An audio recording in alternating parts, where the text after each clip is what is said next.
how well the sides from over that side of the water have done against European opposition. Did that surprise either of you? Andy first. Well, they're always going to have a chance, because I think if you look at the Brazilians in particular, the Brazilians, I think, are the ones we have to focus on, because they are the financially strongest of the South American sides. We've seen that in the domination of the Copa Libertadores over recent years. The fact that they're really pumped for it is a big thing. And also, the fact is, Brazilian Serie A is only relatively recently started. So these players are going to have much more in the tank. I think we've seen that, David, in the energy of, I think, for me, the standout game of the tournament so far, hands down, has been Boca versus Benfica. It was absolutely brilliant. But before that, Palmeiras really, really gave Porto the runaround, and they should have won that game. Yeah, 100%. Look, there's two things that stand out, and you've touched upon them there. South American teams really want this. I think they see a lot of football in terms of the media and what have you, very much covered by European sides. It's covered by the Champions League. And they have a point to prove. So they really, really want this. And, we've seen their fans travel in big numbers as well. And then secondly, the standard in those leagues is very, very good at the top level. So there's an opportunity here for your top Brazilian, Argentinian teams, clubs to come here and beat the likes of Porto or Benfica, and take on these teams who are from, with the most respect possible, these kind of like second tier European leagues, and they probably fancy it and say, look, we can beat these, and look, there shouldn't be any surprise at all in terms of how good they are, because we've got to remember, the European transfer market very much relies upon South America producing good players, and a lot of these players come over and they are plug and play and they're ready to play at a high level in European leagues.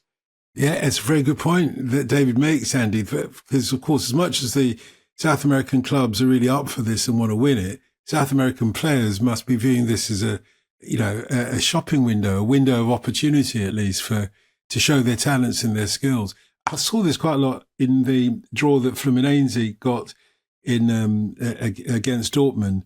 There were several of the players. Yeah, they're also very good. Yeah, exactly. But we don't know half of these players. You're thinking to yourself, hang on, these players, and this is, I know, very patronising, but it's almost, they're so good. Why are they not playing in the European leagues? Well, I guess in many there are two sides to that. In many cases, the best ones will be in the near future. I don't think there's any doubt about that. But we talked about the financial strength of Brazilian clubs. They don't need to sell so quickly now in the cases of the very big ones, which is what we're seeing here. And they feel they can play hardball in the transfer market. I think the other thing is, when we're looking at Brazilian clubs dominating Portuguese opposition, even though Benfica did really well to come back and get a draw with Boca. And I very much enjoyed the Otamendi celebration after his goal as well. I think you'd have to be dead inside not to enjoy that. I think there's a bit of an existential threat to Portugal's biggest clubs in this sense, because really Portugal has been the ultimate development ground for a lot of South American players. So I think mainly, I mean, our friend Tim Vickery put it quite well, that he said in the past, if Benfica go out and buy 10 South American players, say if 6 of them fail, 2 of them or 3 of them give you good service over a number of years, and 1 or 2 of them you can really develop and sell onto a European club for a fortune. Those are pretty good numbers, I think, and that is a pretty sustainable plan. But I guess, David, the question to me is, are we reaching the point, and have we already reached the point to an extent, where Portuguese clubs, and this is a huge revenue stream for them, if you look at like Benfica over the years with Angel Di Maria, Ramirez, you look at Porto and the players that they've developed and sold on, whether that be Hulk, Falcao, whatever. Are Portugal about to get cut out of this? Because we're seeing players now, whether it be Vitor Reis, Gabriel Jesus, go back a few years even, and you had Oscar at Chelsea. I feel that over a number of years, we've been building towards the very best talent coming directly to the Premier League. And, Portuguese football's quite hand to mouth. I think this is a really, really existential threat for them.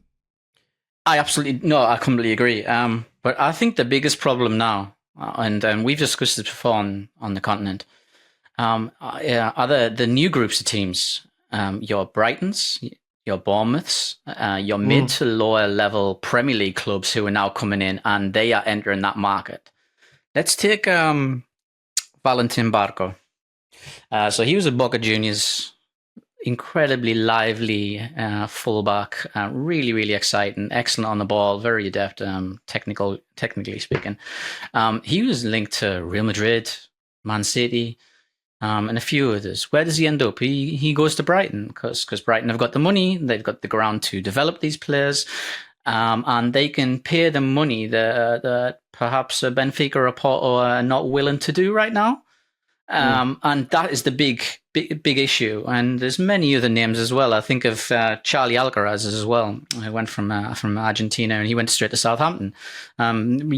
Previous years, he would have gone to a Sporting or Benfica or a Porto. No, he's going to he went to Southampton, fighting for their lives in the Premier League at the time. And this is where the market has changed a lot. And that, for me, is the biggest threat to Portuguese clubs, especially, and Spanish clubs as well, and others we can go on. Although you could argue that Portugal has been very much an opportunity to bypass all the other visa regulations of all the other countries. Portugal has been an entry point into Europe for not least Brazilian players, though, Andy. That won't change, will it? It will still be a staging point. Well, and of course, there's a cultural side to it as well with the language, a bit like David was saying in reverse with Spanish players and Liga MX. But I think, it doesn't feel as if the tap is going to be turned off completely. But I guess the question we've got is, are the really good talents going to go to Portugal? And the answer is probably no. I think it's quite difficult to be able to do that. Look, Porto and Benfica are still a draw. I don't think there's any doubt about that. I think that they can still develop like second-tier Spanish players, for example. You're seeing with Alvaro Carreras, for example, who they took from Manchester United and probably end up going to Real Madrid. So they can still do that capably. But I guess it's like, as market trends develop, the biggest clubs look and think, you know what, why are we using a middleman here? Can't we do that ourselves? And they go and steal the idea. As time goes by, David, that makes it more difficult for the likes of Brighton and Bournemouth as well, doesn't it? It absolutely does. And you touch upon there the very top players. Now, if you look, the last time a top South American player who starred in Argentina and then went straight to Portugal, we're probably talking Enzo Fernandez, one from River Plate to Benfica. Now, if you look at a few of the others since then, as well as the ones I've mentioned, just recently we've seen Franco Mastuandon, and he's gone to Real Madrid. So in previous years, he might have gone to Benfica or a Porto. No, he's gone directly to Real Madrid. Claudio Echeverri, River Plate, he's gone straight to Man City. Previous years, he would have gone to Porto or Sporting or Benfica. So that's very, very tough, this market now for the Portuguese clubs, because they're losing these players on two angles, to those mid to lower teams, but also to the very, very top teams for the elite level stars. And Brazil has seen it as well. William Estevao going straight to Chelsea. So it'll continue to happen. I guess the question is really, if the Club World Cup continues to develop or becomes part of our regular football consciousness, like Dotun, like you were saying, it's an extra platform, and especially if it's being pushed so voraciously by television, you feel that eventually it will break through. If there's such a determination and such incredible financial backing for it, that I guess it's like, I guess as Lars would say, it's a bit like live golf, really, isn't it?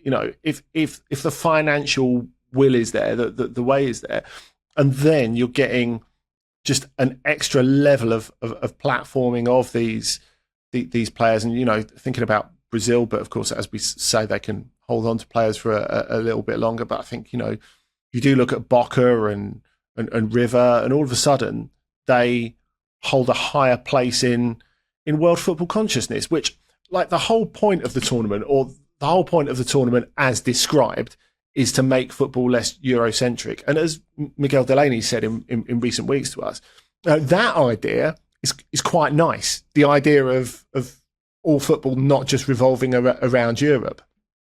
But it's happening for a financial reason. And I guess the financial benefit to those South American clubs could be significant, and it could make it, I think, quite difficult for mid-level leagues like Portugal.